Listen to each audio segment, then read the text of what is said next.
warahmatullahi wabarakatuh. Shalom, Om Swastiastu, Namo Buddhaya, salam kebajikan. Perkenalkan, nama saya Risman, NIM C01224406, kelas Manajemen H Angkatan 22. Baik, pada video ini saya akan membahas materi tentang perencanaan dan pengembangan karir. Nah, di mana perencanaan pengembangan karir itu adalah proses untuk merencanakan dan mengembangkan karir kita. Proses ini meliputi penentuan tujuan karir, mengidentifikasi jalur karir yang sesuai, dan mengambil langkah-langkah untuk mencapai tujuan tersebut. Nah, perencanaan dan pengembangan karir itu dapat kita analogikan sebagai perencanaan perjalanan. Sebelum melakukan perjalanan, kita perlunya menentukan tujuan perjalanan kita. Nah, kita harus menentukan, yaitu kemana kita harus pergi. Nah, itu kita harus dulu tahu kemana kita harus pergi. Jangan sampai kita berjalan tanpa tujuan. Itulah maksudnya. Kita harus tahu tujuan kita kemana dulu. Nah, setelah kita tahu tujuan kita, kita mengenali rute perjalanannya yang saya akan lewati itu seperti apa, saya harus lewat mana. Itulah yang namanya mengidentifikasi tujuan perjalanan. Dan selanjutnya adalah menyiapkan segala sesuatunya. Nah, dalam suatu perjalanan kita harus perlu menyiapkan segala sesuatunya, perlengkapan apa saja yang dibutuhkan selama perjalanan untuk bisa mencapai tujuan kita. Nah, ya, itu termasuk gambaran sederhana tentang pengembangan karir. Mungkin rata-rata begitulah. Nah, di sini kita perlu menentukan tujuan karir kita. Tadi kan tujuan perjalanan kita mau kemana. Nah, sama dengan pengembang karir, tujuan karir kita mau kemana, mau kemana ya. Nah, selanjutnya itu adalah tadi mengidentifikasi jalur perjalanan. Nah, sama dengan ini, mengidentifikasi jalur karir yang sesuai. Nah, kita harus cari karir kita yang sesuai ya. Kita akan membahasnya secara rinci nanti ya. Nah, selanjutnya itu adalah tadi yang saya bahas ya, mempersiapkan. Kita harus perlu mempersiapkan segala sesuatunya untuk mencapai tujuan karir kita. Nah, di sini ada beberapa langkah yang dapat dilakukan untuk merencanakan dan mengembangkan karir ya. Nah, yang pertama itu adalah Yang pertama itu adalah mengenali. Kita harus mengenali diri kita sendiri dulu.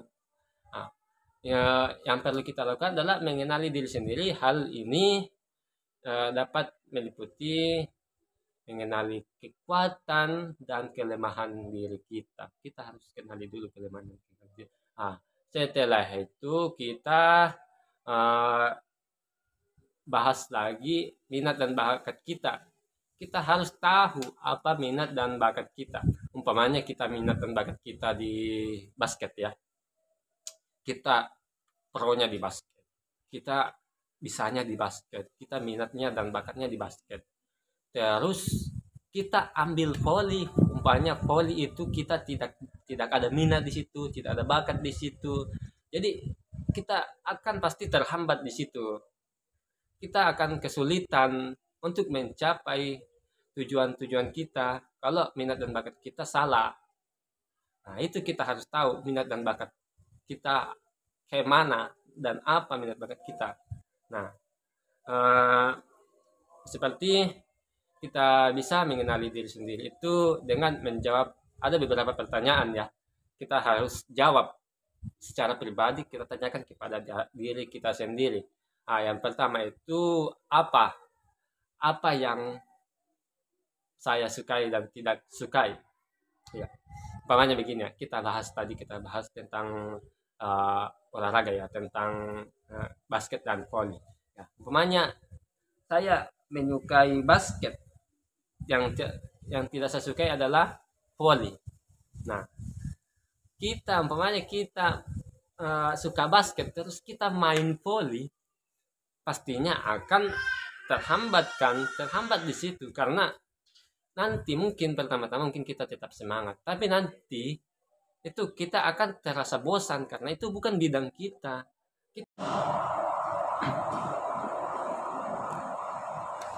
Oke, baik, kita akan lanjut pembahasan kedua, yaitu serikat serikat pekerja atau sering disebut dengan serikat buruh. Adalah organisasi perkumpulan para pekerja atau buruh yang memiliki tujuan untuk melindungi hak-hak sebagai pekerja. Nah, serikat pekerja dapat dibentuk di tingkat perusahaan, industri, ataupun nasional.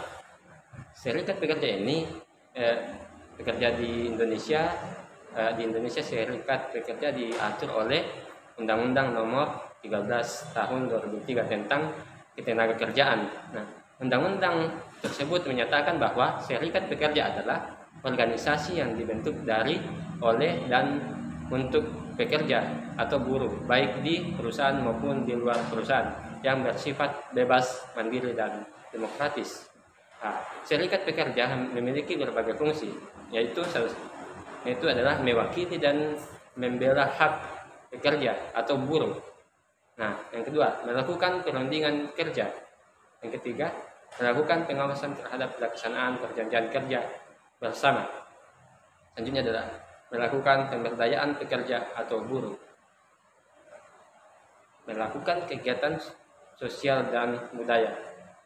Serikat pekerja telah memainkan peran penting dalam memperjuangkan hak-hak pekerja atau buruh di Indonesia. Serikat pekerja telah berhasil meningkatkan upah, memperbaiki kondisi kerja, dan melindungi hak-hak pekerja atau buruh lainnya.